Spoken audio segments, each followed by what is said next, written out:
America তাদের তৃতীয় যুদ্ধ জাহাজ অর্থাৎ ইউএসএস জর্জ এইচ.ডব্লিউ. বুশকে পশ্চিম এশিয়ায় মোতায়েন করে দিয়েছে।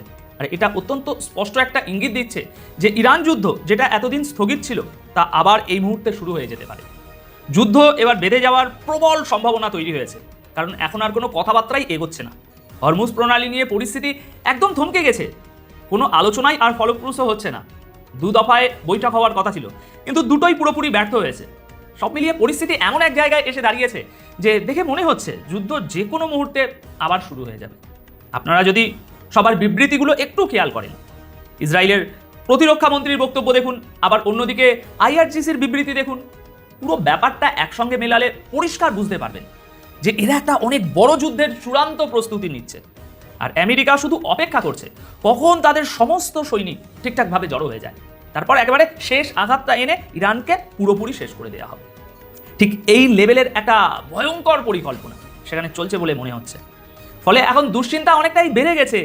উপসাগরীয় দেশগুলোর যা বিবৃতি এসেছে তাতে বোঝা যাচ্ছে পশ্চিম এশিয়ার এই নতুন পরিস্থিতি নিয়ে তারা ভীষণভাবে উদ্বিগ্ন।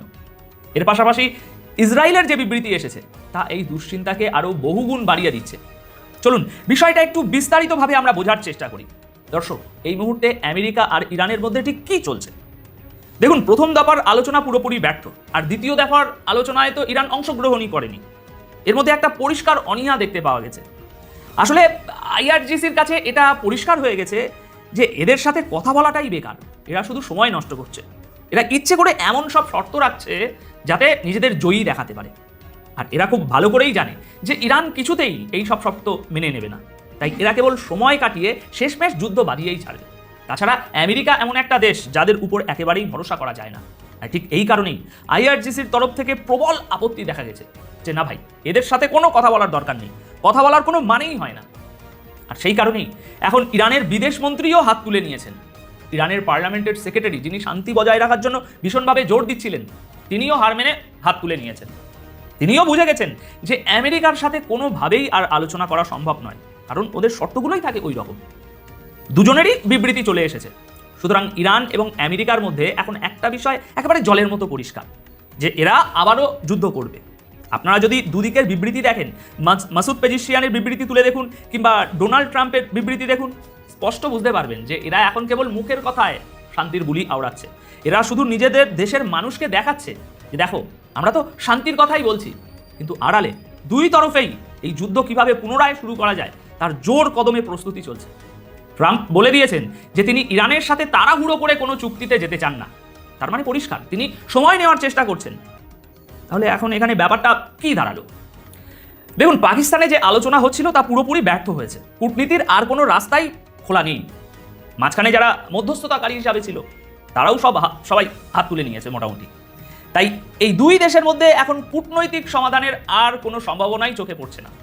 আর এখন পুরো খেলার মূল কেন্দ্রবিন্দু হয়ে দাঁড়িয়েছে হরমুজ প্রণালী। হরমুজ প্রণালীতে একটা নতুন সংঘাত আপনারা দেখতে পাচ্ছেন। আমেরিকা এবং ইরান উভয় পক্ষেরই এখন পুরো ফোকাস ওই হরমুজ প্রণালীর দিকে।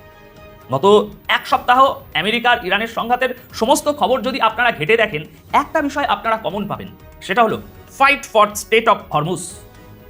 হরমুজ প্রণালী কে নিয়ন্ত্রণ করবে তা নিয়ে লড়াই অলরেডি শুরু হয়ে গেছে। আর বারবার এই প্রসঙ্গটাই উঠে আসছে। আমেরিকা বলছে যে তারা নাকি সেখানে অবরোধ করে দিয়েছে, এদিকে ইরান বলছে কোনো অবরোধই হয়নি, আমাদের 34টা তেলের ট্যাঙ্কার সেখান দিয়ে পার হয়েছে, যার মধ্যে 19টা সরাসরি ইরানের সাথে যুক্ত ছিল। আমেরিকা তো সেগুলোকে আটকাতেই পারেনি। আর এরপরই আমরা দেখলাম কিভাবে আমেরিকা তাদের নেভি সেক্রেটারিকে বরখাস্ত করে দিল। যদিও এর পিছনে তার কিছু ব্যক্তিগত কারণও ছিল, কিন্তু তাকে চাকরি থেকে তাড়ানোর সবচেয়ে বড় কারণ ছিল এই হরমুজ প্রণালীর নিয়ন্ত্রণ রক্ষা না করতে পারা। এখন হরমুজ প্রণালী নিয়ে এক নতুন যুদ্ধের আবহ তৈরি হতে চলেছে, কারণ সেখানে আমেরিকা তাদের তৃতীয় যুদ্ধ জাহাজ অর্থাৎ ইউএসএস জর্জ এইচ.ডব্লিউ. বুশকে মোতায়েন করে দিয়েছে। এই এইচ.ডব্লিউ. বুশ এতদিন ভারত মহাসাগরে অবস্থান করছিল, সেখান থেকে এখন এটা ক্রমাগত পশ্চিম এশিয়ার দিকে এগিয়ে যাচ্ছে। ইউএস সেন্ট্রাল কমান্ড একদম পরিষ্কার জানিয়ে দিয়েছে যে তারা ইউএসএস জর্জ এইচ.ডব্লিউ. বুশকে এবার পশ্চিম এশিয়ায় স্থাপন করবে। আপনারা জানেন যে সেখানে ইতিমধ্যেই দুটো এয়ারক্রাফট ক্যারিয়ার মজুদ রয়েছে। একটা হলো ইউএসএস আব্রাহাম লিঙ্কন, যাতে ওই কিছুদিন আগে সামান্য ক্ষতিও হয়েছিল, এবং অন্যটা হলো ইউএসএস জর্জ আর ফোর্ড। এই দুটো এয়ারক্রাফট ক্যারিয়ার আগে থেকেই কিন্তু ওখানে রয়েছে, আর এবার এই তৃতীয় এয়ারক্রাফটটাও সেখানে পৌঁছে যাবে। এর মানে হলো ইতিহাসে এমন ঘটনা প্রথমবার ঘটতে চলেছে। বলা হচ্ছে দ্বিতীয় বিশ্বযুদ্ধের পর পশ্চিম এশিয়ায় আমেরিকার এত বড় সেনা সমাবেশ আর কখনো হয়নি। পশ্চিম এশিয়ার পরিস্থিতি এর আগে যতই খারাপ হোক না কেন, আমেরিকার কখনো একসাথে তাদের 3টে এয়ারক্রাফট ক্যারিয়ারকে একটা মাত্র অঞ্চলে পাঠাবার কোনোদিনই দরকার পড়েনি। কারণ এটা করলে বিশ্বের অন্যান্য জায়গায় তাদের একটা সামরিক শূন্যতা তৈরি হয়। এই ব্যাপারটা বোঝা খুব জরুরি। কিন্তু এত সব সত্ত্বেও তারা 3টে এয়ারক্রাফট ক্যারিয়ারকে এই একটা অঞ্চলে নিয়ে আসছে। এর সোজা অর্থ হলো তারা ইরানকে একটা চরম এবং চূড়ান্ত আঘাত দিতে চলেছে। তাদের প্রস্তুতি দেখলে পরিষ্কার বোঝা যাচ্ছে যে ইরানকে প্রস্তর যুগে পাঠিয়ে দেওয়ার যে হুমকি তারা দিয়েছিল, ঠিক সেই লেভেলের একটা ভয়ঙ্কর আক্রমণ তারা করতে চলেছে। আর এই পরিস্থিতিটা ইরান, আমেরিকা এবং ইসরায়েল এই 3টে দেশের জন্যই একেবারে মেক অর ব্রেক, হয় এপার নয় ওপার সিচুয়েশন হতে চলেছে। দেখুন, যদি এমন কিছু সত্যি ঘটে তাহলে ইসরায়েল এতে পুরোপুরি সামিল হবে। কারণ ইসরায়েল একদম রেডি হয়ে বসে আছে। তারা শুধু আমেরিকার সবুজ সংকেতের জন্য অপেক্ষা করছে। এই কথা স্বয়ং ইসরায়েলের প্রতিরক্ষা মন্ত্রী বলেছেন। আর ইসরায়েলের একটা ব্যাপার মাথায় রাখবেন, ওদের প্রধানমন্ত্রীর চেয়ে ওদের প্রতিরক্ষা মন্ত্রী কিন্তু অনেক বেশি আগ্রাসী। ইসরায়েলের প্রতিরক্ষা মন্ত্রীর বিবৃতিটা দেখুন, তিনি বলেছেন ইরানের সাথে যুদ্ধ পুনরায় শুরু করার জন্য আমরা 100% প্রস্তুত, অর্থাৎ তৈরি হয়েই বসে আছে। আর শুধু একটা সুযোগের অপেক্ষায় রয়েছে। একবার সুযোগ পেলেই এরা ইরানকে পুরোপুরি শেষ করে দেবে, একেবারে ধরাশায়ী করে ছাড়বে। তিনি আরও বলেছেন ইরানকে প্রস্তর যুগে পাঠানোর জন্য তারা পুরোপুরি রেডি। তারা শুধু আমেরিকার সবুজ সংকেত চাইছে। রক্ষণাত্মক হোক বা আক্রমণাত্মক, যেভাবেই লড়তে হোক না কেন, তারা সব দিক থেকে প্রস্তুত। আমেরিকা সবুজ সংকেত দিলেই তারা ইরানের উপরে ঝাঁপিয়ে পড়বে। তবে এর মানে একদম পরিষ্কার। দেখুন, ইসরায়েলের কথায় কোনো রাগঢাক বা ঘোরপ্যাচ ব্যাপার নেই। যুদ্ধবিরতির সময়ও বেঞ্জামিন নেতানিয়াহু বলেছিলেন যে এই সিজফায়ারের কোনো মানেই হয় না। আর তাদের প্রতিরক্ষা মন্ত্রী তো এখন সরাসরি বলছেন যে আমরা শুধু আমেরিকার সম্মতির অপেক্ষায় আছি, সিগন্যাল পেলেই ওদের ধ্বংস করে দেব। এর মানে কি জানেন?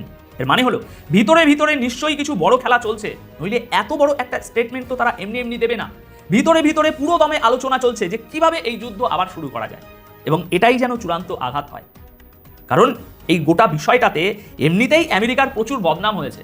তাই আমেরিকার কাছে এটা চূড়ান্ত সময় যখন তাদের বাস্তবে দেখাতে হবে যে হ্যাঁ ভাই, আমরা সত্যি সত্যিই শক্তিশালী। কারণ এখন অনেক দেশ আমেরিকাকে সিরিয়াসলি নেওয়া বন্ধ করে দিয়েছে। ইরান তো আমেরিকাকে রীতিমতো উপহাস করেছে। আর এই কারণেই আমেরিকা তাদের 3টে এয়ারক্রাফট ক্যারিয়ার আর নিজের সব শক্তি দিয়ে ইরানের উপরে আক্রমণ করতে চলেছে এখন। আর ইসরায়েল এতে পুরোপুরি আমেরিকার সাথে আছে। আর ইসরায়েলের জন্য এটাই হতে চলেছে শেষ সুযোগ, তাদের ওই গ্রেটার ইসরায়েল বানানোর যে স্বপ্ন, সেটাকে সত্যি করা। শেষ সুযোগ এই কারণেই বলছি, কারণ আমেরিকার আগের প্রেসিডেন্টরা বেঞ্জামিন নেতানিয়াহুর এই প্ল্যান বাতিল করে দিয়েছিলেন। কেবল ট্রাম্পই এতে রাজি হয়েছে। তাই এখন নেতানিয়াহুকেও এটা করে দেখাতে হবে। কারণ তিনি যদি সফল না হন, তবে সেটা সম্পূর্ণভাবে তার নিজের ব্যর্থতা বলে প্রমাণিত হবে। তাকে প্রমাণ করে দেখাতে হবে যে তিনি সত্যিই ইরানকে পুরোপুরি ধ্বংস করে দিয়েছেন। তাকে বোঝাতে হবে তিনি অন্য প্রেসিডেন্টদের যা বলেছিলেন একদম সঠিক ছিল, আর তার পরিকল্পনা নির্ভুল ছিল। তাই এই যুদ্ধে নেতানিয়াহুর নিজের সম্মানও বাজি রাখা আছে। আর সেই জন্যই এই মুহূর্তে আমেরিকার থেকেও 100% বেশি প্রস্তুত হয়ে রয়েছে ইসরায়েল। কারণ এই সুযোগ তারা দ্বিতীয়বার পাবে না, তারা খুব ভালো করেই জানে। অন্যদিকে ইরানের কাছেও এটা তাদের শেষ সুযোগ।